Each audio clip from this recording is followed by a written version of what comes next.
Selamat malam pemirsa, senang sekali kembali kita bertemu pada program acara Kamu Bisa pada malam hari ini. Saya Rekson Nainggolan akan memandu acara ini, diskusi kita pada malam hari ini untuk 1 jam ke depan. Topik malam hari ini merupakan sebuah topik yang menarik dengan tajuk Kejelian Melihat Peluang Usaha Es Kristal. Ya, kita akan bersama dengan beberapa narasumber kita pada malam hari ini. Yang menjadi narasumber praktisi kita pada malam hari ini adalah Ibu Roni Hartini dari Jawa Tengah. Selamat malam Ibu Roni. Masih mute Ibu Roni? Oke. Ya, sekarang sudah terdengar. Terima kasih Ibu Roni telah bergabung dengan kami di studio pada malam hari ini. Ibu Roni ini adalah praktisi es kristal, usahawan di bidang es kristal di Jawa Tengah, di Solo tepatnya. Dan hari ini juga kita didampingi oleh Insinyur John Lee Woran MP, akademisi kewirausahaan dari Universitas Papua di Manokwari. Selamat malam Pak John Lee, apa kabar? Selamat malam Pak Rekson, Ibu Roni dan Prof Daniel. Selamat malam pemirsa di rumah dan salam sehat buat kita semua. Terima kasih Pak John Lee dengan setia telah bersama dengan kita di studio. Apakah Prof Daniel telah bersama dengan kita? Kita juga didampingi oleh Profesor Insinyur Daniel Saputra PhD, akademisi dari pertanian dari Universitas Sriwijaya di Palembang. Apakah Prof Daniel tersambung dengan kita di studio? Selamat malam Pak Rekson. Terima kasih Prof Daniel. Terima kasih telah bersama dengan kami. John Lee dan selamat malam seluruh pemirsa. Baiklah. Pemirsa, kita akan melihat sebuah cuplikan yang menjadi pendahuluan akan diskusi kita malam hari ini tentang es kristal, usaha es kristal yang dilakukan oleh Ibu Roni Hartini.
Nah, itu dia pemirsa usaha es kristal yang dilakukan oleh Ibu Roni Hartini di Jawa Tengah. Ibu Roni, boleh ceritakan, ini kok unik sekali ya, Ibu terpikir buat usaha es kristal ini. Bagaimana ceritanya Ibu sampai kemudian menggeluti usaha ini, Bu? Oke. Dari awalnya saya itu kan penjual, dahulu itu menjual es bubble kalau dibilang kan, es bubble. Jadi pada saat itu saya sangat kesulitan untuk mencari es kristal di daerah saya. Jadi pada saat itu saya mencari ke Purwokerto. Jarak dari tempat saya ke Purwokerto itu sekitar 30 menit sampai 40 menit, 45 menit. Sehingga saya merasa kesulitan kalau saya pas harus buka cepat gitu, saya belum dapat es kristal. Jadi saya berpikir kenapa saya nggak membuat sendiri itu es gitu kan. Jadi saya cari-cari informasi, saya cari-cari di Google, saya berpikir saya cari mesinnya gitu. Nah, saya cari di Google, terus ketemu mesin itu, dan akhirnya saya membeli mesin itu dan saya membuka es kristal itu. Gitu ceritanya.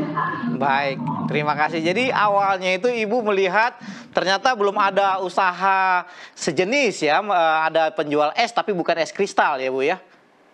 Ya, Oke. karena es yang biasa dijual-jual di warung itu ya warung biasa itu kan itu es yang dikumpul. Jadi es yang dimasukin dalam plastik, dimasukin ke kulkas, terus nanti kalau misalnya mau disajikan itu dipukul gitu. Jadi kalau orang sini bilang es gepuk gitu, seperti itu.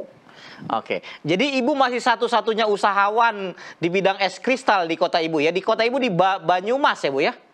Ya, di Banyumas. Di Banyumas saya masih satu-satunya. Akan tetapi memang dari dulu juga sudah ada pasokan dari luar gitu. Oke. Cuman memang nggak setiap hari pasokan itu ada seperti itu. Baik, terima kasih.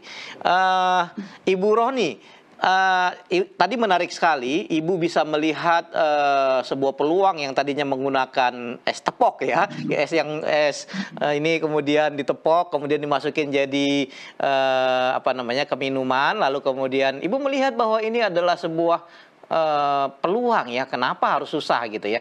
Tapi ketika Ibu baru memulai usaha ini, apakah bagaimana cara Ibu meyakinkan orang lain? Kan itu kalau es itu kan mungkin gratis, mereka bisa buat sendiri di kulkas, tapi sekarang mereka harus beli gitu ya. Nah, ini merubah suatu cara yang tadinya menggunakan es tepok tadi itu dipukul, kemudian Ibu datang menawarkan suatu ide yang baru, tentu dengan ada tambahan biaya. Itu bagaimana caranya Ibu? Mudah nggak Bu untuk meyakinkan para pelanggan untuk menggunakan es kristal yang baru ada Ibu tawarkan di kota Ibu?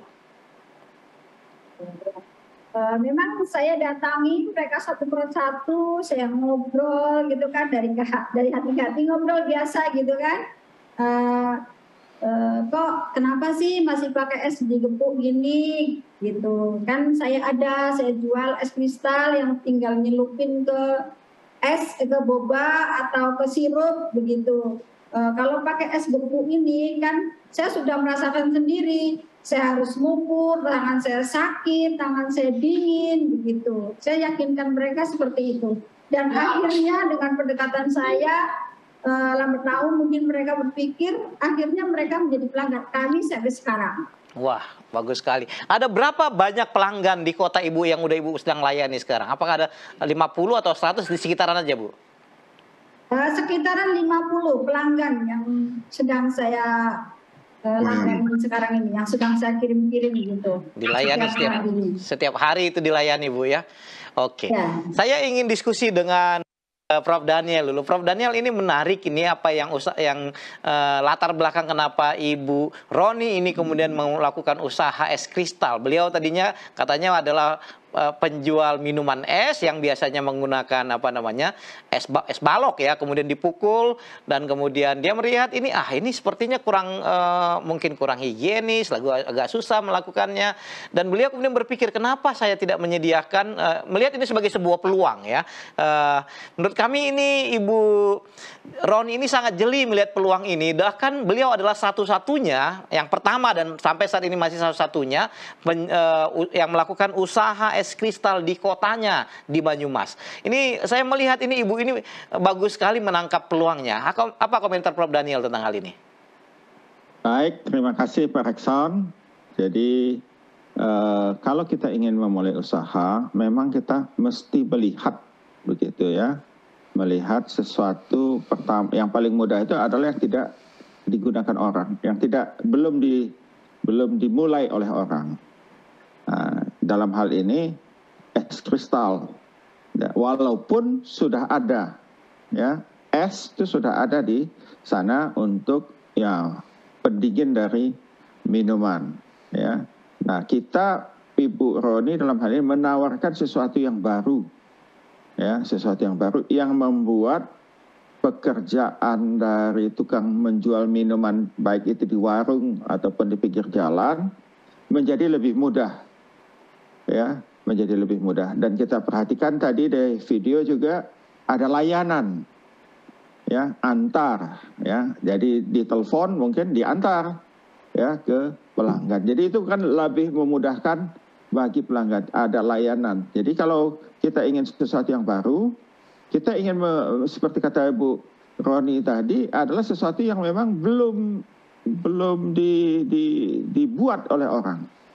Ya, walaupun produk sejenis sudah ada. Ya. Nah, tentu perlu pengenalan produk. Nah, pengenalan produk ini yang sering memakan waktu dan biaya ya, seperti kampanye sebetulnya ya. Jadi kalau kita sering ke supermarket atau ke mall begitu ya, ada orang menawarkan makanan contohnya ya, oh ini silakan cicip ya, yang paling banyak itu kan susu gitu ya, banyak SPG itu nawarin, oh ini ada, kalau kita bawa anak kecil langsung dikasih gitu ya. Nah jadi nanti di apa, ibunya akhirnya dibujuk oleh anaknya ya. Nah yang seperti itulah yang ini, dan dalam hal ini memang tadi Ibu Roni katakan dia sudah ya, mungkin dia bukan semudah yang diucapkan tadi mungkin ya, mungkin beberapa hari atau minggu untuk meyakinkan orang itu, karena dia sudah punya kebiasaan, merubah kebiasaan dari menggunakan es gepuk ke es kristal ya. Dan es kristal ini dibuat khusus ya, ada mesinnya khusus dan mesti menggunakan air jenis tertentu. Jadi higienis esnya sudah jelas lebih baik dari es yang sering kadang-kadang dibuat dari air mentah yang tanpa saringan atau apapun. Begitu ya, langsung dimasukkan di plastik, langsung dimasukkan di lemari es atau apa, dan tentu ya seperti tadi kata Ibu Roni, waktu pengalaman beliau sendiri waktu jual boba, tangannya sampai kedinginan memegang es ya untuk waktu memukulnya dan sebagainya. Dan ini memang ada kemudahan. Dan memang secara bisnis kalau kemudahan ini akan membuat orang tertarik. Dan buktinya sampai sekarang sudah ada 50 pelanggan ya, yang di ya relatif kota kecil ya di tempat Ibu Hartini, tapi sudah hanya satu-satunya. Artinya orang lain belum berani memulai bisnis itu. Ya. Dan mungkin ya saya menganjurkan ya Bu Roni, kalau belum itu boleh nambah kapasitas ya, sehingga pelanggannya bisa lebih banyak lagi ya. Jadi demikian Pak Rekson. Terima kasih. Baik, terima kasih Prof. Daniel ya. Jadi saya ingin ke Pak John Lee nih. Pak John Lee sebagai seorang akademisi di bidang kewirausahaan, salah satu pertanyaan yang sering ditanyakan atau bahkan barrier yang sering dikeluhkan oleh para apakah para mahasiswa atau calon wirausahawan adalah melihat usaha apa gitu ya. Melihat sebuah peluang, bagi mereka sulit untuk menemukan ide apa yang akan dilakukan ya. Tapi ini Ibu Roni ini bagus sekali, beliau melihat ada sebuah peluang yang mungkin tidak ditangkap oleh orang lain. Nah ini bagaimana komentar Bapak tentang apa namanya sisi melihat peluang ini yang tidak mudah bagi orang lain untuk melihat sebuah peluang yang barangkali sudah melintas, bahkan setiap hari esnya dipegang, para pelanggan melihat menggunakan es, menurut Prof. Daniel tadi tangannya terlalu dingin pegang es ini, tapi tidak dilihat ini sebagai peluang Pak. Ini bagaimana Bapak melihat ini, mindset, pola pikir untuk melihat peluang ini Pak? Baik Pak Rekson, jadi sebetulnya tidak semua pelaku usaha itu bisa dengan jeli melihat peluang itu secara cepat. Ada yang memang sudah lama melihat, kemudian mereplikasi, tapi butuh proses, butuh waktu. Tapi ada orang yang sekali melihat, kemudian dia melihat bahwa peluang itu harus segera diraih dan bisa langsung memulai. Nah itu yang barangkali dialami oleh Ibu Roni.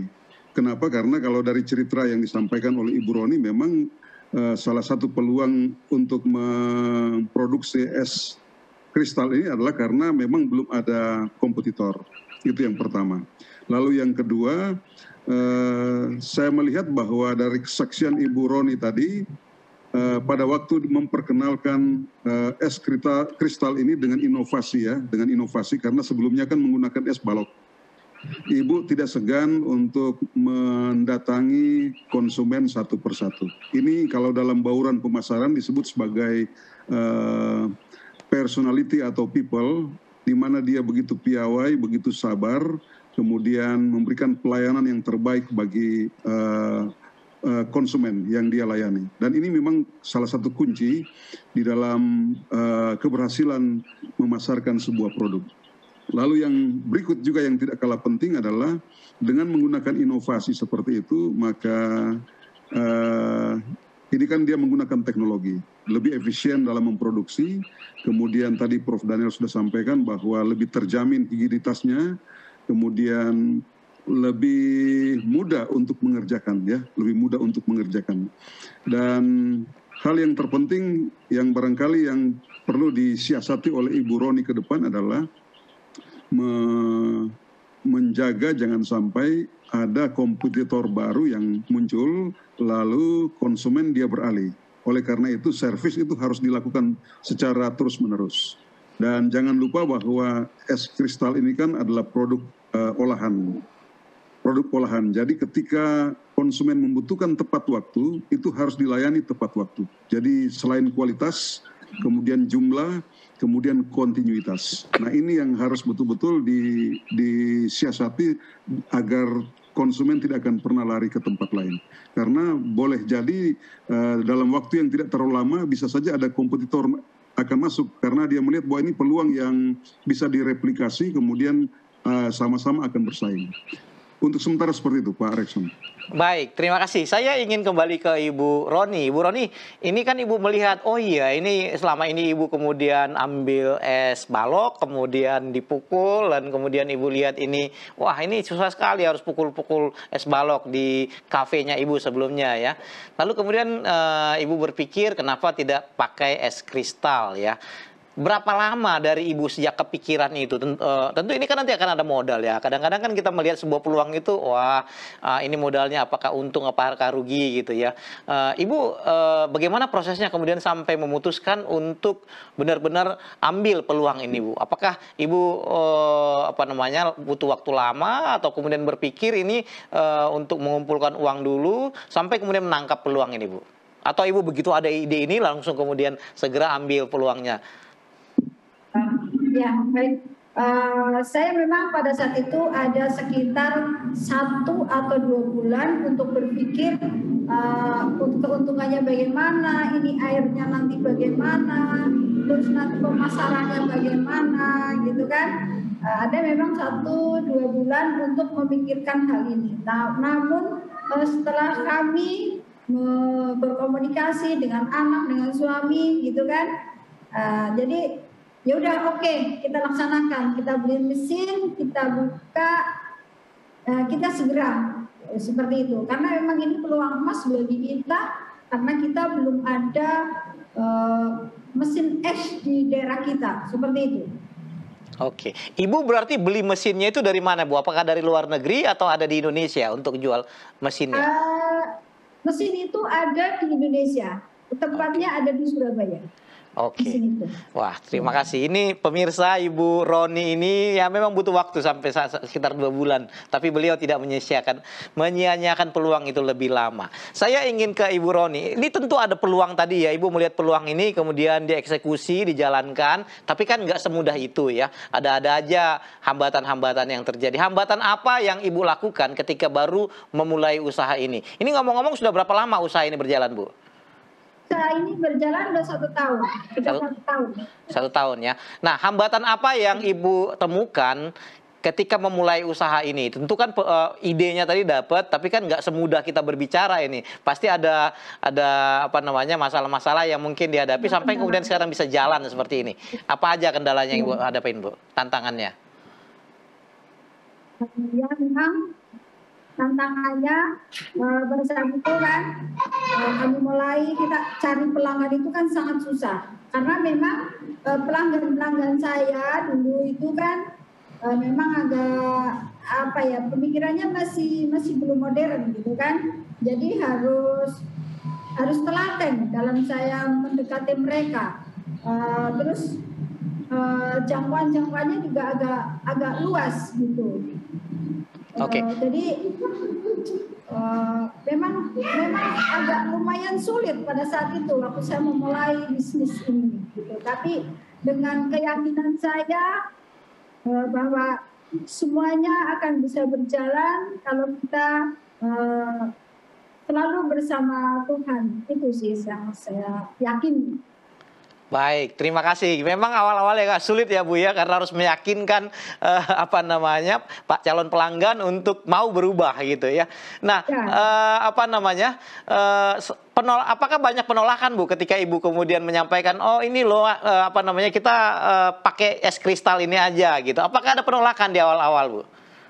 Ya, di awal-awal banyak yang menolak karena dengan kondisi mereka ya, karena jualannya mungkin nggak begitu laris gitu kan, jualannya masih sedikit-sedikit. Ya biasalah kalau jualan di di desa gitu kan, memang sedikit-sedikit gitu, nggak seperti kita jualan di kota atau di mall gitu kan, membutuhkan bahan-bahan yang banyak, terus juga yang banyak gitu. Tapi kalau di desa kan kita sedikit-sedikit. Jadi dengan alasan mereka gitu, kita kan jualnya sedikit Bu, jadi mungkin saya nggak bisa untuk pembelian banyak. Mereka bilang seperti itu. Tapi saya juga menjawab, Bu, kan kita nggak harus beli banyak. Ya, kita bisa beli sedikit kok. Saya ada jual yang kemasan segini, ukurannya gitu. Jadi bisa aja ambil sedikit, nggak harus ambil banyak. Saya bilang seperti itu kepada mereka. Dan akhirnya mereka juga mengambil. Baik, terima kasih Bu Artini. Saya ingin ke Prof. Daniel nih. Prof. Daniel, ini menarik tadi yang disampaikan oleh Ibu Roni tadi ya. Dia harus meyakinkan banyak orang ini ya untuk beralih dari penggunaan es batang tadi, es balok, kemudian ke menggunakan es ini.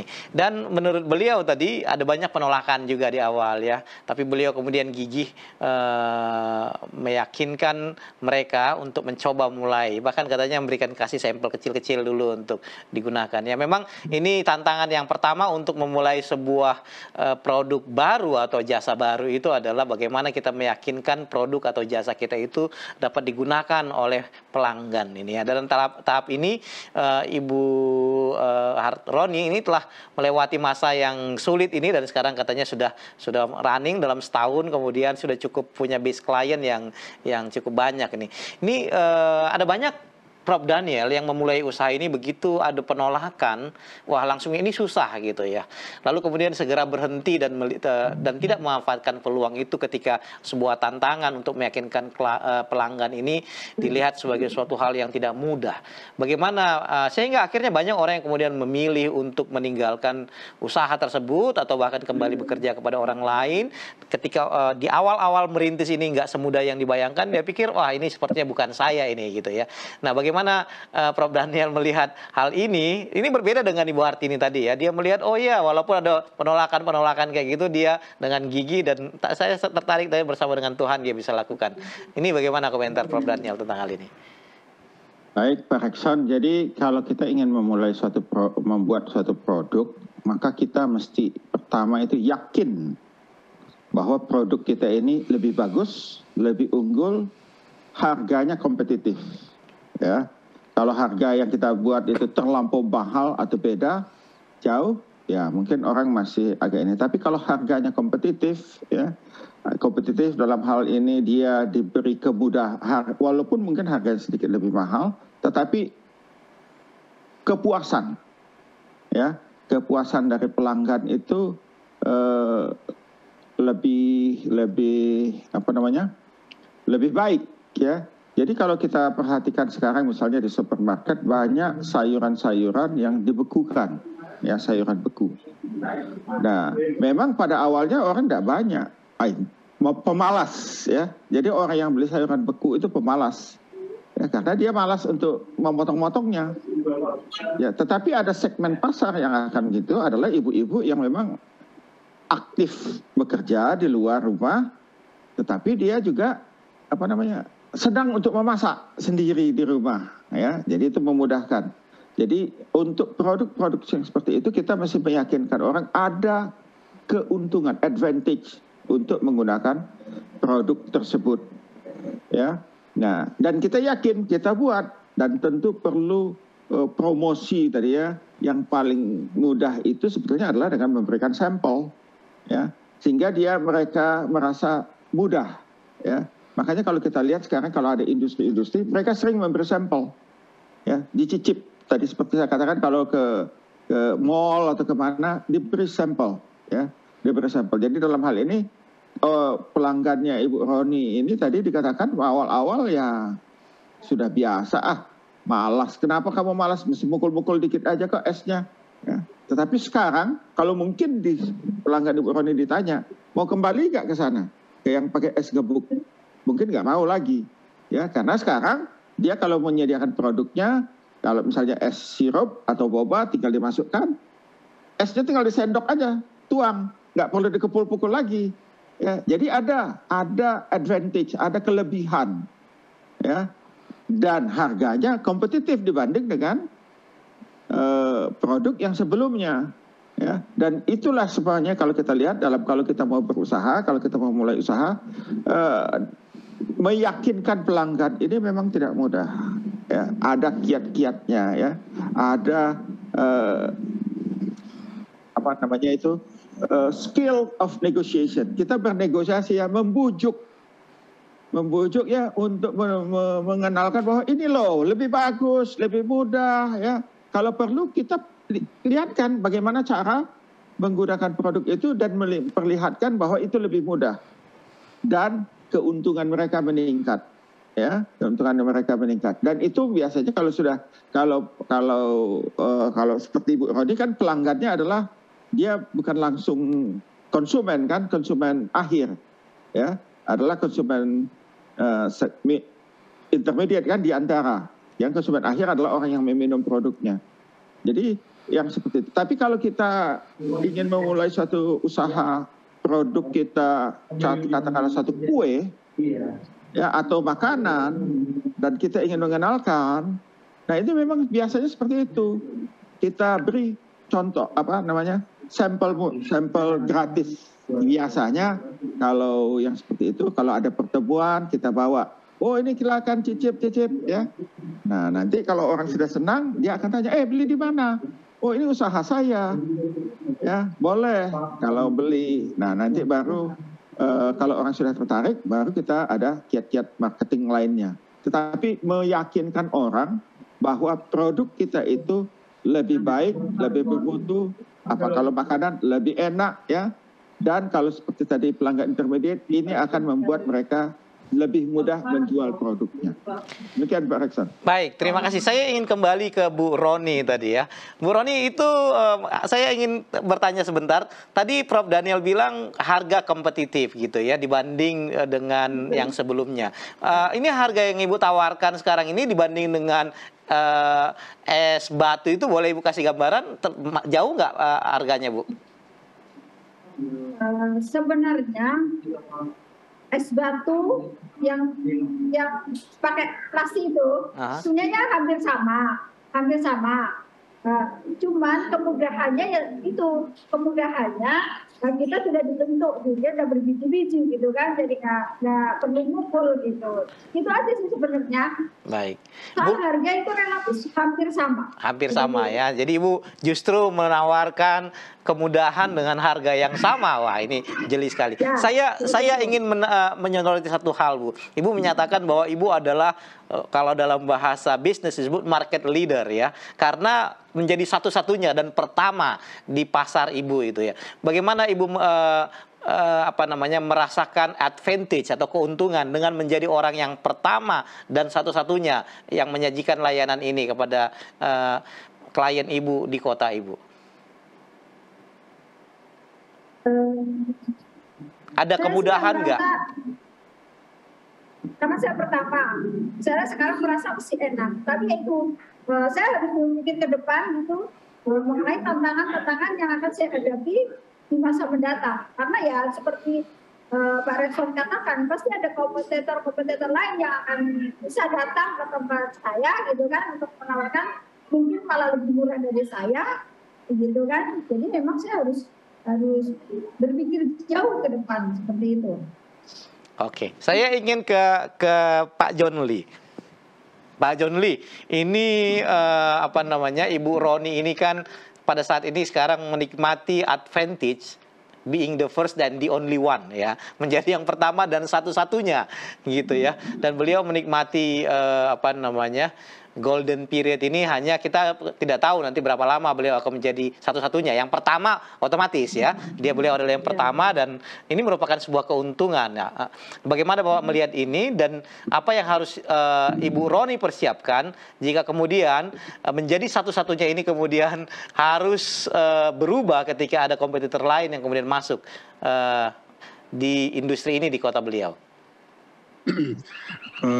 Kompetitor itu tidak bisa kita hindari. Jadi lama-kelamaan itu pasti akan muncul. Apalagi Ibu Roni ini kan baru setahun. Dan saya yakin ada banyak calon kompetitor yang sedang melirik bisnis yang sama. Hanya saja yang perlu Ibu Roni lakukan adalah bagaimana mempertahankan pelanggan. Nah, pelanggan Ibu Roni itu kan para pedagang gerobak. Kalau tadi dalam penyampaian Ibu Roni sekitar 50, itu sudah sangat bagus ya, sudah sangat bagus, sekitar 50, dan ini masih bisa ditambah ya, masih bisa ditambah. Apalagi kalau misalnya bisnis yang Ibu Roni lakukan ini dekat dengan konsumen, dekat dengan para pedagang, para pemilik gerobak. Itu salah satu. Jadi harus lebih mendekatkan bisnis ini ke pelanggan supaya mereka tidak punya peluang untuk mencari ke tempat yang lain. Lalu yang berikut juga adalah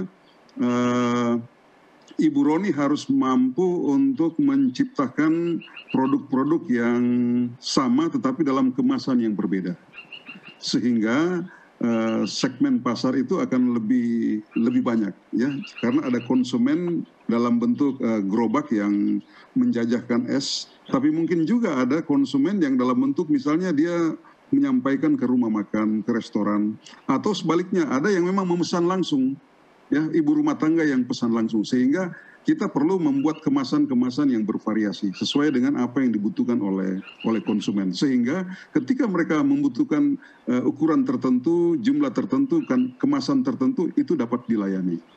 Itu yang barangkali menjadi tips untuk bisa Ibu Roni siasati. Kemudian yang berikut yang tidak kalah pentingnya, saya tadi mengulangi kembali, jadi produk ini adalah produk yang olahan, jadi kualitasnya harus dijaga, kemudian segi kuantitas ya, jumlah yang dipesan oleh konsumen harus selalu terpenuhi, jangan sampai kurang ya. Kemudian ini harus berlangsung terus-menerus, jangan berhenti. Jadi kontinuitasnya itu harus terjamin. Dan yang terakhir yang tidak kalah pentingnya adalah kalau toh besok ada kompetitor, harga kita jangan harga yang bersaing, jangan harga yang melampaui harga yang ditawarkan. Biasanya kompetitor itu kan dia tawarkan lebih murah. Jadi kita harus melakukan penyesuaian. Dan yang tidak kalah pentingnya juga adalah ini kan baru 1 tahun. Jadi kemungkinan besar dengan peralatan yang menggunakan teknologi ya, ada inovasi, maka peralatan ini juga perlu dirawat ya, perlu dirawat. Kemudian perlu juga dihitung depresiasinya, sehingga satu ketika kalau misalnya alat ini sudah harus diganti, ada uang cadangan yang kita bisa siapkan untuk membeli alat yang baru. Mungkin demikian Pak Rekson. Baik, terima kasih pemirsa. Tidak terasa sudah setengah jam kita berbincang dengan Ibu Roni ini, dan ini akan semakin menarik diskusi kita ini. Bagaimana melihat Ibu Roni begitu jeli melihat peluang usaha es kristal di kotanya. Dan namun kita akan rehat sejenak. Tapi jika saudara punya pertanyaan yang disampaikan kepada para narasumber, boleh disampaikan melalui WhatsApp yang tertera di layar saudara, atau juga boleh melewat Facebook atau Messenger, jaringan Messenger yang saudara gunakan, atau boleh di YouTube juga. Nanti kita akan sampaikan kepada para narasumber kita ini untuk mendapat tanggapan. Kita akan rehat sejenak dengan tayangan berikut ini.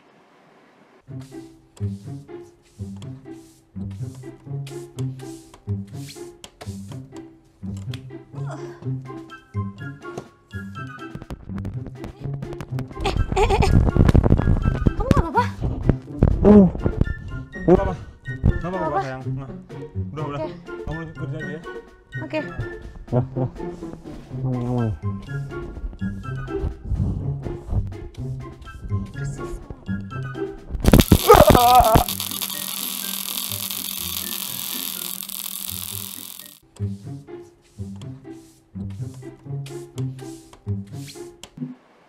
Baik, pemirsa kembali kita ke studio dengan Ibu Roni dan Prof. Daniel beserta Pak John Lee. Ada sebuah pertanyaan dari Ibu Rile Silalahi. Bu, apakah airnya berbeda dengan yang digunakan di es batangan katanya? Ini apa namanya, dan kalau boleh saya tanyakan kembali, air yang Ibu gunakan itu dari mana? Apakah itu ada kos tambahan di air ini, Bu? Baik. Saya menggunakan es untuk es kristal itu berasal dari mata air pegunungan. Dan air itu saya alirkan melalui paralon 3/4 tim. Jadi setelah saya alirkan dari pegunungan itu, saya tampung di bak saya gitu kan, nanti baru di situ disaring masuk ke bangun saya saring, dari bak baru saya pompa, saya angkat ke kios, ke pabrik es saya, dan di situ masuk ke tangki yang ada di pabrik itu pun itu melalui penyaringan. Nah, habis dari itu dari tangki ke mesin pun ada 2 tahap penyaringan. Seperti itu. Ya, jadi Ibu, saya rasa air itu sangat higienis. Jadi Ibu memastikan bahwa air yang Ibu gunakan sangat higienis dan sejauh ini tidak pernah ada masalah, Bu, ya? Tidak ada masalah. Belum pernah ada yang protes kalau air saya berbau, es saya berbau atau bagaimana, itu belum ada. Oke. Puji Tuhan. Mudah-mudahan jangan sampai air saya menjadi bikin masalah bagi orang. Oke, baik, terima kasih Ibu Roni. Ada pertanyaan yang lain yang saya ingin tanyakan kepada Ibu Roni. Ketika Ibu tadi mau buat usaha ini kan, itu kan Ibu salurkan kepada apa namanya pelanggan-pelanggan Ibu.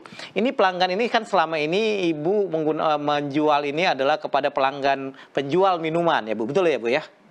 Ya betul. Nah, kira-kira apakah Ibu ada melihat peluang lain, apakah ke rumah tangga secara langsung atau ke hotel atau ke rumah sakit atau ke ini, apakah ada peluang lain yang Ibu masih lihat untuk memperluas market pasar Ibu atau apa namanya jangkauan pasar Ibu? Saya memang sekarang saya lagi merambah ke kayak villa-villa seperti itu kan, penginapan, terus hotel-hotel kecil gitu. Karena mungkin kalau untuk hotel-hotel yang besar, saya kan belum memenuhi standar karena mesin saya kan masih mesin kecil, mesin 1 gitu kan. Jadi kalau mungkin kalau ke hotel-hotel itu belum berani. Jadi saya masih merambah ke villa, ke kos-kos kecil gitu, perumahan kos yang nggak terlalu besar gitu. Okay. Itu sih yang sedang saya rambah sekarang. Sejauh ini kapasitas produksi Ibu apakah sudah 100% atau masih bisa ditambah produksinya, Bu? Produksi saya sekarang sudah 100%. Jadi belum bisa menambah lagi. Otomatis saya kalau menambah itu harus menambah mesin. Oke. Seperti itu. Ini menarik ini Prof. Daniel ini, Ibu Roni ini benar-benar menikmati stage yang sangat menguntungkan beliau sehingga tanpa terlalu membuka pasar baru, beliau sudah bisa berproduksi di tahap 100%. Namun Prof. Daniel ya, kalau Bapak punya nasihat atau mungkin barangkali masukan ke Ibu Roni, kalau seandainya ingin menambah pangsa pasarnya, selain kepada penjual minuman, kira-kira pangsa pasar lain apa yang mungkin bisa dilirik oleh Ibu Roni untuk memperluas pasarnya, Pak? Baik, terima kasih Pak Rekson. Jadi ini kan industri makanan minuman tapi masih skala rumah tangga ya, karena tadi mesinnya pun kapasitasnya hanya mampu melayani 50 pelanggan begitu ya. Nah, kalau kapasitasnya ditingkatkan maka mungkin perlu di survei juga, tentu sudah punya data dasar ya, ini dari 50 pelanggan ini ke restoran-restoran. Karena yang menjual minuman bukan hanya yang di pinggir jalan tadi seperti kita lihat di video, tetapi juga restoran. Ya, kalau hotel tidak banyak orang yang minum. Ada yang minum ya. Dan biasanya hotel juga sudah punya mesin es biasanya ya. Mesin es. Tapi kalau restoran, karena mereka juga mau cepat, pedagang biasanya yang jual minuman juga pedagang makanan, tukang bakso ya.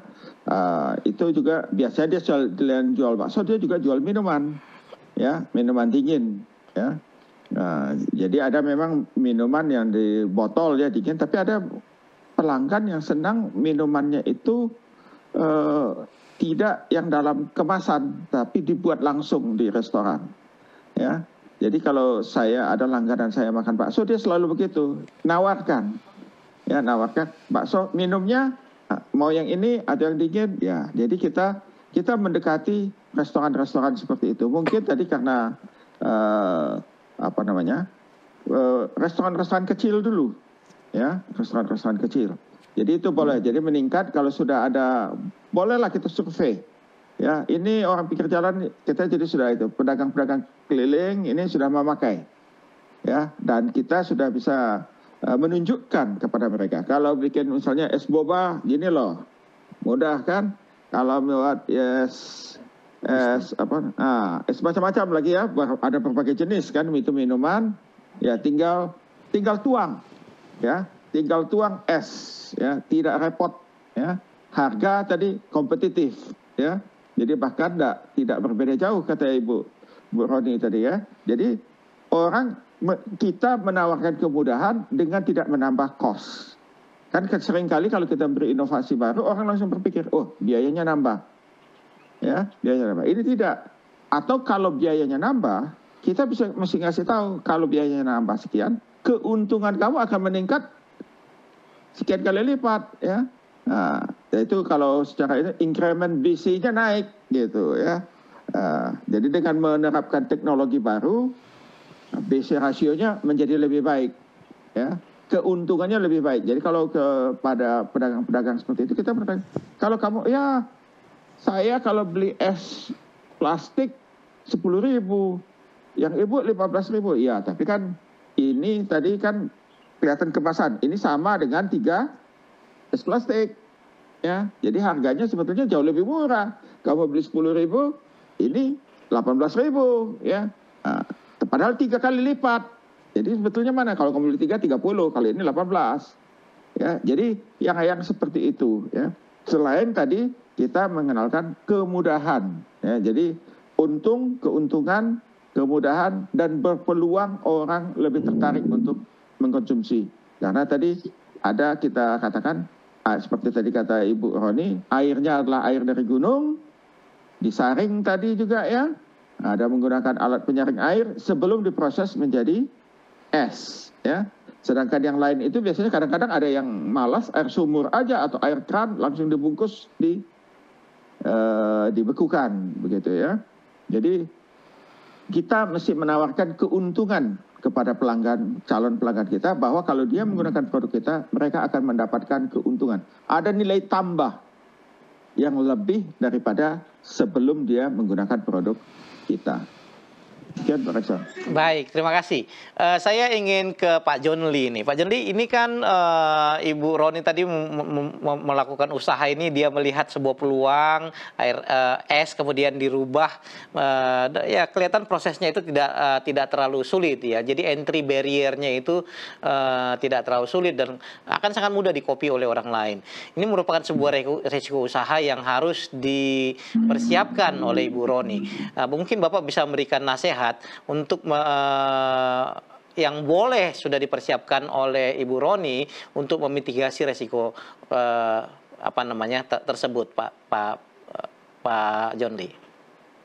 Ya, salah satu yang perlu dibuat oleh Ibu Roni adalah memperkenalkan proses pembuatan es kristal tadi ya. Jadi prosesnya ini saya kira sangat menarik ya. Misalnya mulai dari hulu itu ya. Sumber airnya begitu bagus ya, ada keunggulan-keunggulan. Kemudian pada waktu ditampung di bak penampungan, kemudian disaring, kemudian proses selanjutnya adalah pembuatan es. Dan sampai pada terakhir tadi ditunjukkan pengepakan. Dan ini sangat menarik ya, sangat menarik. Saya yakin tidak semua pelaku usaha di bidang es kristal ini mempunyai proses yang sama dengan yang dilakukan oleh Ibu Roni. Dan ini salah satu keunggulan yang barangkali perlu disampaikan kepada konsumen.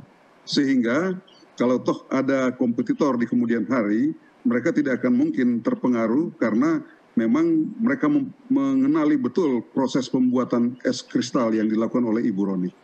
Itu yang saya kira perlu ditambahkan nanti di dalam bagian dari promosi.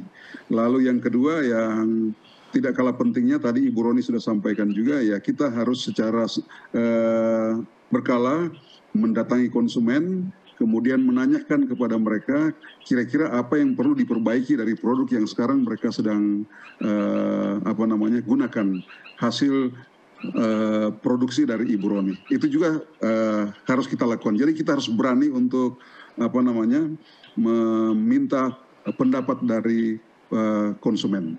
Lalu yang ketiga yang tidak kalah pentingnya adalah tadi sudah kita bahas. Jadi selain yang 50 tukang gerobak ini, jadi sudah waktunya untuk bisa melihat segmen yang lain yang lebih besar kemungkinan untuk bisa berbelanja. Tetapi konsekuensinya adalah kalau seandainya permintaan meningkat, memang kita perlu untuk menambah kapasitas. Dan ini bermuara juga kepada modal ya. Jadi walaupun alat yang masih kecil tapi harus hitung-hitungan. Kalau kita sudah memiliki modal yang cukup, terpaksa kita harus melakukan upaya untuk peningkatan bisnis kita dengan cara menambah kapasitas. Kenapa? Karena memang sebelum ada kompetitor yang masuk, sebaiknya kalau kita sudah melampaui kemampuan kita, sudah menunjukkan kemampuan yang lebih, saya kira juga kompetitor akan berhitung, ya, dia akan berhitung. Kenapa? Karena Ibu Roni sudah punya pasar misalnya di sekitar tempat tinggal Ibu Roni, tapi juga sekarang sudah membuka satu usaha lagi di tempat yang lain. Jadi sudah melakukan ekspansi. Dan ini memang dalam bisnis ini harus dilewati ya, dari memulai bisnis, kemudian meningkatkan bisnis sampai dengan memperluas bisnis. Itu harus dilewati kalau betul-betul bisnis ini digeluti oleh Ibu Roni secara sungguh-sungguh. Demikian Pak Rekson. Pak John Lee, apa Ibu Roni ini perlu melindungi produksinya tadi itu dengan mencoba buat brand baru gitu sehingga orang kenal bahwa ini adalah es kristal Ibu Roni gitu, sehingga ketika walaupun ada kompetitor lain yang datang, orang tahu ini bukan es kristalnya Ibu Roni gitu. Yang Ibu Roni itu beda gitu. Apakah perlu lakukan itu? Salah satu yang lebih mudah dilakukan adalah memperkenalkan salah satu nama ya yang mudah dibaca, mudah diingat oleh konsumen, dicantumkan di dalam kemasan sehingga mereka tidak akan mungkin beralih ke tempat yang lain. Demikian. Oke, terima kasih. Baik. Ibu Roni, ini ada dua masukan tadi, ada beberapa masukan yang disampaikan oleh para narasumber kita ke Ibu Roni. Bagaimana tanggapannya terhadap masukan tadi, Bu? Baik, akan saya laksanakan dari narasumber, saran-saran dari narasumber, biarlah itu semua akan bisa menjadi kemajuan bagi es kristal kami. Terima kasih banyak Pak John Lee dan Pak Daniel. Baik, saya masih ke Ibu Roni nih. Ibu Roni, ini kan es kristal kan mudah meleleh ya Bu ya oleh pasar, oleh panas, terik dan lain-lain. Ketika Ibu jual itu gimana? Apakah Ibu siapkan juga ininya alat semacam kayak untuk supaya dia tidak mudah meleleh gitu atau bagaimana? Tahu itu disiapkan oleh pelanggan Ibu sendiri? Ada dulu pada saat pertama-tama saya menyiapkan, ada beberapa lah pelanggan gitu kan, maaf Bu, saya sebenarnya kepengen ambil es kristal dari Ibu, namun saya tidak punya untuk menampung gitu, biar es itu tetap beku gitu. Jadi ada beberapa pelanggan yang saya fasilitasi pakai box gitu, box kecil untuk mereka pakai seperti itu. Cooler ya, tapi pada umumnya mereka punya cooler sendiri ya Bu ya? Nah, kebanyakan mereka punya cooler sendiri. Oke. Sehingga mereka berani ngambil sampai 3 kantong karena mereka punya pulau seperti itu. Oke. Nah, Ibu ketika kemudian distribusikan, kita lihat tadi di tayangan awal itu Ibu distribusikan dengan menggunakan motor ya, sepeda motor kepada pelanggan-pelanggan itu. Ibu ketika distribusikan ini biasanya apakah setiap hari kepada pelanggan yang sama habis kemudian atau mungkin sekali 2 hari atau sekali 3 hari kemudian kirim ke pelanggan ini atau gimana, Bu? Nah, kebanyakan dari pelanggan-pelanggan saya itu ngambilnya begitu telepon atau WA, kami langsung antar. Dan pelayanan kami memang seperti itu. Jadi, Bu, saya minta S2, tapi antar 1 dulu. Nanti setelah ini habis, saya boleh ambil lagi. Seperti itu. Oh, jadi mereka pesannya itu pesan langsung antar ya Bu ya? Jadi Ibu harus cepat ya? Pesan langsung antar. Pesan langsung antar, seperti itu. Wah, itu dan biasanya ketika Ibu antar begitu apa namanya? Kadang-kadang ada bagaimana Ibu memastikan bahwa pesanan itu bisa cepat sampai Bu? Apakah lewat armada sendiri atau Ibu menggunakan pihak ketiga dan kemudian mencas ongkos kirim atau bagaimana? Saya kan ada fasilitas motor seperti itu kan, jadi pegawai saya langsung nganterin ke tempat pemesan itu gitu. Oke. Dan tidak ada ongkos kirim ya Bu ya? Antar ke pelanggan. Dan tidak ada ongkos kirim untuk itu ya? Ya. Tanpa ongkos kirim ya? Oke. Wah ini. Ya, Pak. Artinya apakah ketika Ibu antar Ibu ada ongkos kirimnya yang ditambahkan dari biaya tadi? Kami sudah perhitungkan kalau itu biaya sudah termasuk dengan harga yang kami tawarkan seperti itu. Oke. Jadi itu sudah termasuk ongkos kirim ya. Nah, kemudian yang berikut nih Ibu Roni, Ibu jualnya ini tunai ya, waktu diantar langsung terima uang ya? Ya, seperti itu. Wah, ini cashnya pasti liquid ini Ibu Roni, ini begitu antar dapat uangnya nih. Baik, ini menarik untuk kita diskusikan. Saya untuk waktu yang singkat ini saya ingin ke Prof Daniel ini. Ini delivery-nya ini. Beliau ini sangat bagus sekali memastikan bahwa delivery itu cepat dan kemudian apa namanya? Tadi bahkan tidak ada tambahan biaya ini. Bagaimana ini Bapak melihat mengomentari hal ini, Pak? Baik, terima kasih Pak Rekson. Memang itulah yang tadi saya katakan layanan ya. Layanan kita mesti berbeda dari yang lain. Ya, kalau selama ini mungkin yang menggunakannya itu mesti datang ke tempat yang menjual. Tapi ini kita yang datang. Jadi istilahnya kan jemput bola. Ya. Jadi mereka mau, ya kita antar. Ya. Nah, dan itu sebetulnya yang diinginkan oleh pelanggan. Mereka maunya ya tadi kemudahan. Ya.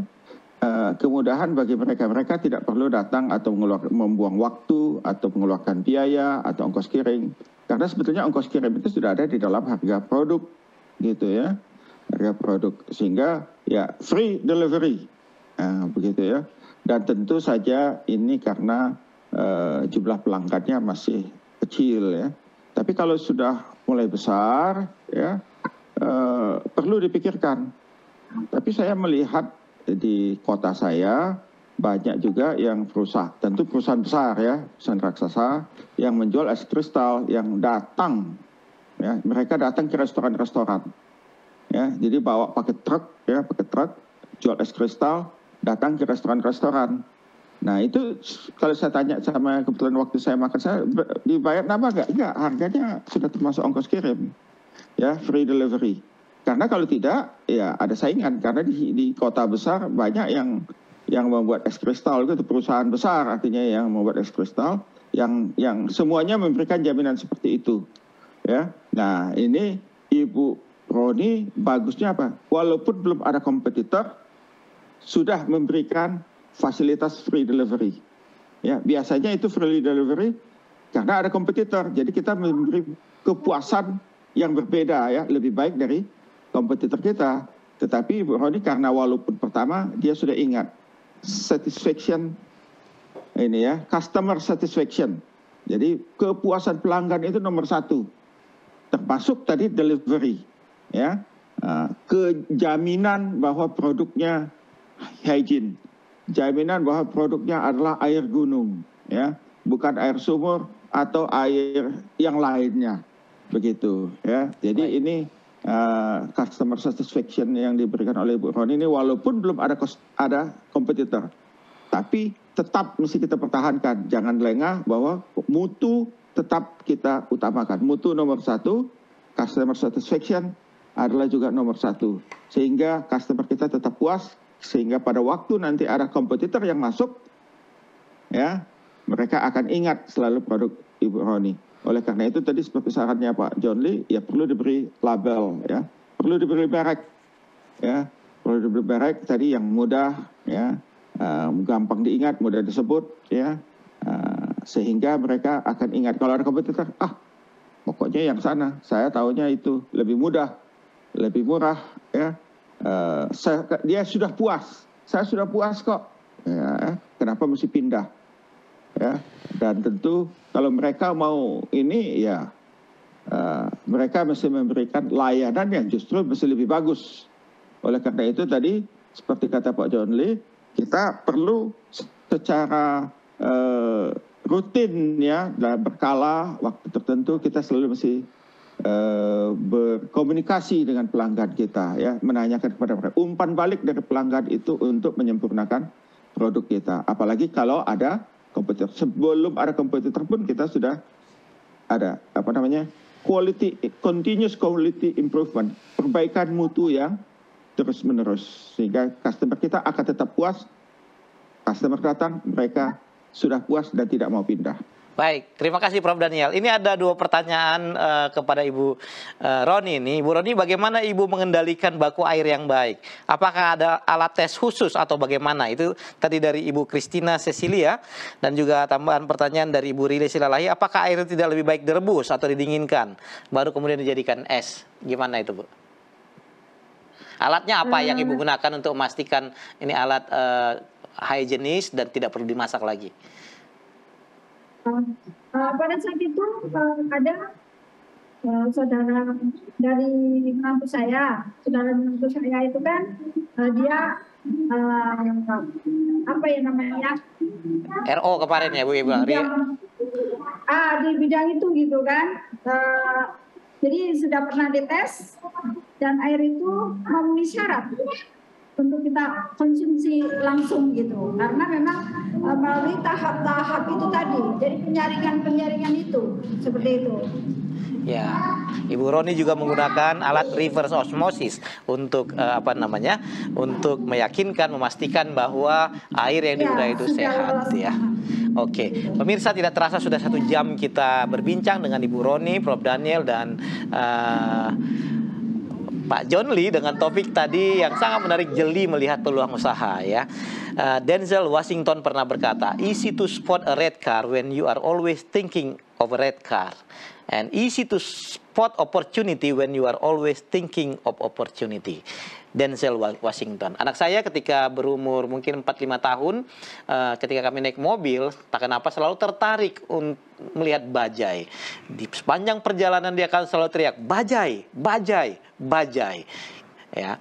Dan mudah bagi dia untuk menemukan bajai karena dia selalu berpikir dan tertarik kepada bajai. Sebagaimana dikatakan Denzel Washington tadi, akan mudah melihat mobil yang merah jika kalau kita sedang berpikir tentang mobil yang merah. Pemirsa, pada malam hari ini kita sedang berbicara tentang peluang usaha. Akan mudah, menurut Denzel Washington, akan mudah bagi kita untuk melihat peluang usaha sebagaimana yang telah dibuktikan oleh Ibu Roni tadi, kalau memang kita benar-benar sering memikirkan tentang peluang usaha ini.